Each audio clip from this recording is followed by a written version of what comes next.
When a voice thunders from the void, claiming to be both creator and destroyer, holy and reviled, it shatters the boundaries of logic. This is the thunder, perfect mind. A Gnostic poem that defies comprehension, whispering truths that are as unsettling as they are divine. The thunder, perfect mind, is not just a poem. It's a cosmic riddle from the ancient Gnostic tradition, a voice that weaves paradox into revelation. Once buried in the sands of Egypt, it speaks of divinity that transcends all opposites.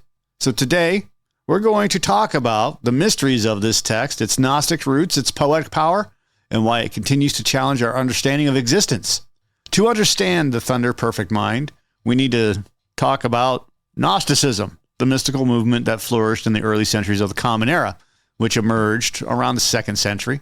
Gnosticism was a radical departure from mainstream Judaism and Christianity, and Gnostics believed the material world was flawed and was created by a lesser deity, the demiurge. Knowledge, the gnosis, was the path to liberation, not blind faith. This world blended Jewish mysticism, Greek philosophy, and Egyptian spirituality, creating a rich tapestry of ideas that challenged orthodox doctrines. In 1945, a chance discovery in Egypt's Nag Hammadi desert brought Gnosticism back into the light. A farmer unearthed a sealed jar containing 13 leather-bound codices, now known as the Nag Hammadi Library. These texts were written in Coptic, included gospels, treatises, and poems suppressed by early Christian authorities. Among them was The Thunder, Perfect Mind, a poetic monologue unlike anything else in the collection. Written in the voice of a female divine figure, it proclaims a series of paradoxes. I am the first and the last, the honored and the scorned. Its tone is commanding, its structure hypnotic, and its message defies categorization. Unlike the structured narratives of biblical text, the thunder revels in contradiction. It doesn't tell a story or prescribe rules. It demands listeners confront the divine through ambiguity. Its Gnostic context suggests it was used in spiritual practices and may be recited during rituals to awaken the divine spark within initiates. Its universal themes, identity, duality, transcendence, resonate far beyond its original audience. From ancient mystics to modern poets, the poem's enigmatic voices captivated those who seek truth in the spaces between opposites. The poem's survival is a miracle. Gnostic texts were branded heretical by early church leaders who sought to unify Christian doctrine. Many were burned or lost, but the Nag Hammadi codices, hidden in a cave, preserved voices like the thunder for nearly 2 millennia. Its rediscovery sparked a renaissance of interest in Gnosticism, offering a window into a spirituality that embraced mystery over certainty. To understand why this poem matters, we need to explore its language, its origins, and the divine figure at its heart. The title, Thunder, Perfect Mind, is a portal into the poem's essence. The word thunder in Coptic, likely derived from the Greek bronte, evokes a primal force, a cosmic roar that announces divine presence.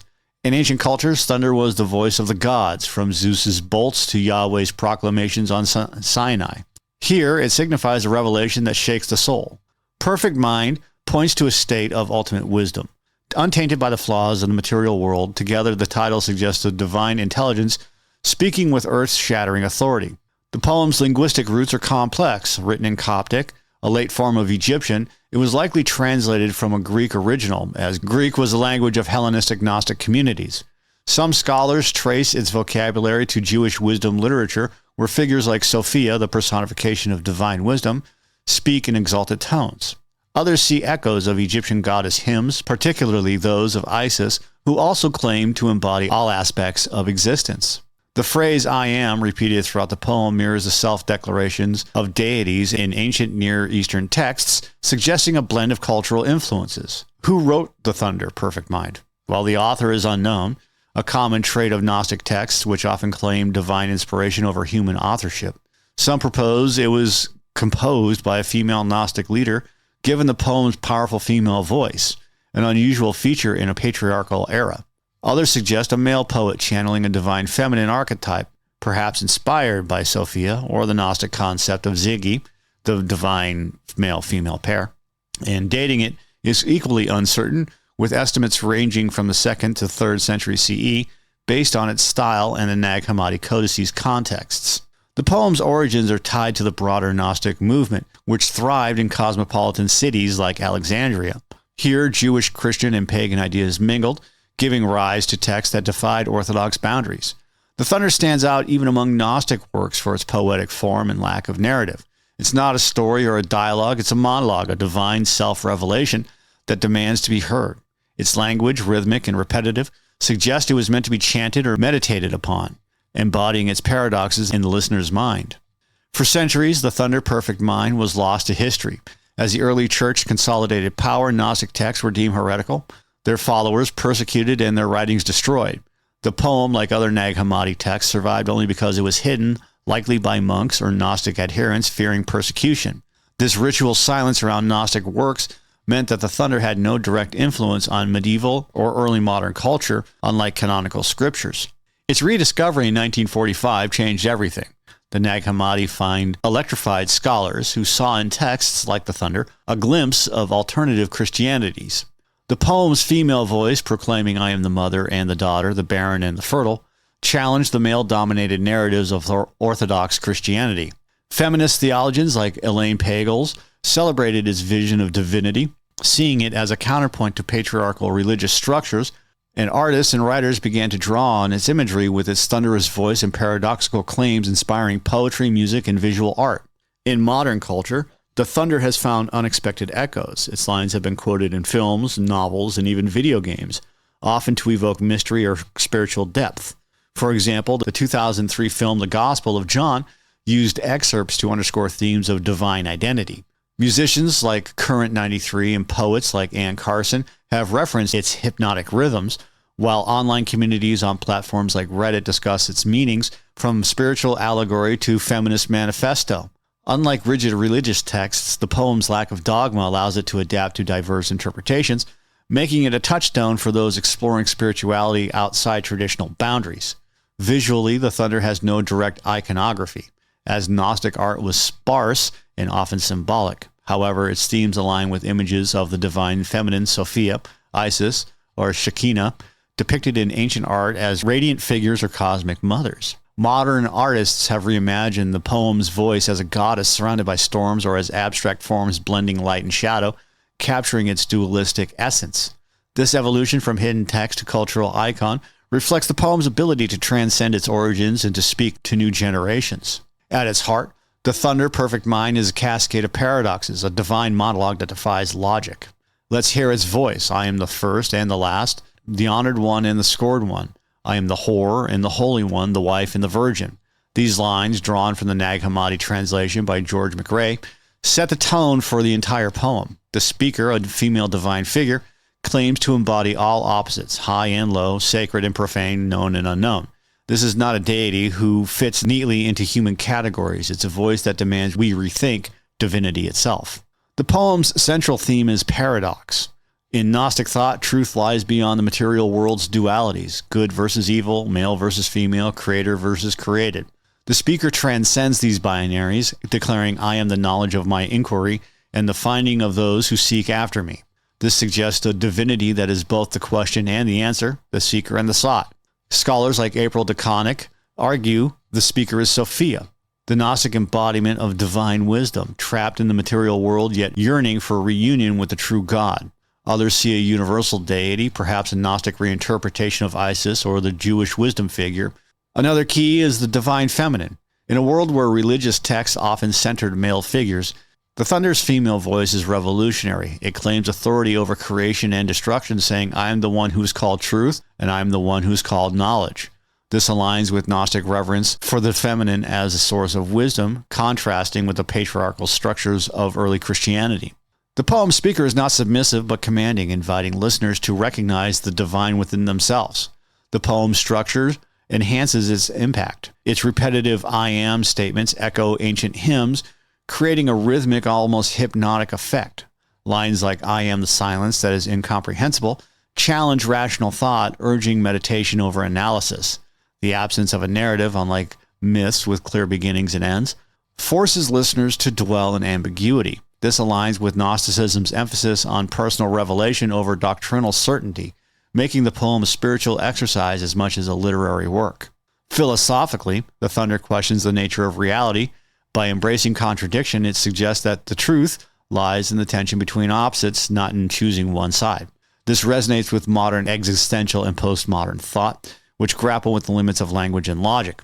The poem's final lines, "For I am knowledge and ignorance, I am shame and boldness," leaves us with no resolution, only an invitation to explore the divine through paradox. In its Gnostic context, the thunder, perfect mind, was more than poetry.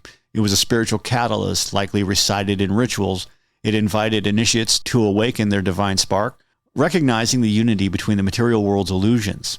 The speaker's paradoxes, being both the bride and the bridegroom, reflected the Gnostic ideal of transcending gender and duality. As a divine feminine figure, the speaker empowered women in Gnostic communities where female leaders were more common than in Orthodox Christianity. The poem's role as a bridge between the human and divine made it a powerful tool for meditation. Its rhythmic structure and open-ended meaning allowed listeners to project their own experiences onto it, finding personal revelations. This flexibility is why it remains relevant today. In a polarized world where debates over identity, spirituality, and truth dominate, the thunder offers a radical perspective. Truth exists in embracing contradiction, not resolving it. Modern audiences have embraced the poem for its universal themes. Feminists see its female voice as a reclaiming of divine authority, challenging centuries of patriarchal religion. Spiritual seekers, from New Age practitioners to secular philosophers, find its call to self-knowledge inspiring. Online communities, from YouTube comments to academic forums, debate its meaning. Is the speaker Sophia a universal goddess or a metaphor for the human soul? Its ambiguity fuels discussion, making it a living text rather than a relic. The poem's influence extends to art and culture. Writers like Toni Morrison have echoed its paradoxical style, while musicians like Dead Can't Dance incorporate its mystical tone. Its lines have appeared in documentaries and podcasts, often to evoke spiritual depth. In a 2018 TED Talk, poet Sarah Kay cited the thunder as an example of poetry that transcends time, its voice as urgent now as it was 1800 years ago. This adaptability underscores its role as a cultural archetype, a voice of wisdom that defies logic yet speaks to the heart. While the thunder, perfect mind, lacks the folkloric tales of figures like the devil, its interaction with humans is spiritual and intellectual.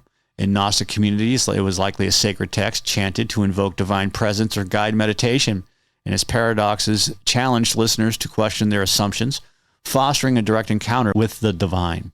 Some scholars suggest it was used in initiation rites, where novices recited it to internalize its message of transcendence.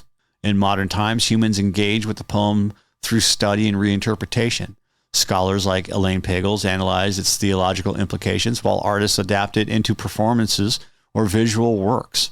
Online, fans share translations and personal interpretations, creating a virtual community of seekers. A 2003 Reddit thread saw users debating whether the poem's speaker represents the human psyche or a cosmic deity, with some calling it a mirror for the soul. The poem also inspires personal transformation. Readers report feeling empowered by its assertion of divine identity, especially lines like, "I am the one whom they call life, and you have called death." Spiritual practitioners use it in meditation, finding its rhythm calming yet provocative, and unlike dogmatic texts, it invites active participation, and readers must wrestle with its contradictions to find meaning. In a sense, the thunder outwits human attempts to pin it down. Its refusal to offer clear answers mirrors the Gnostic belief that true knowledge comes from within. Like a trickster, it challenges us to rethink reality, leaving us both unsettled and inspired. This dynamic interaction between text and reader, ancient and modern, ensures its enduring power. The thunder, perfect mind, is a voice from the ancient world that still resonates. It's a Gnostic poem that defies logic to reveal truth in paradox. Its female speaker, claiming to be all things, invites us to embrace the divine within contradiction and to seek wisdom beyond the limits of reason. Thoughts, comments, suggestions? Let me know in the comments. Like it if you like it, don't if you don't. It's all good. See you in the next video.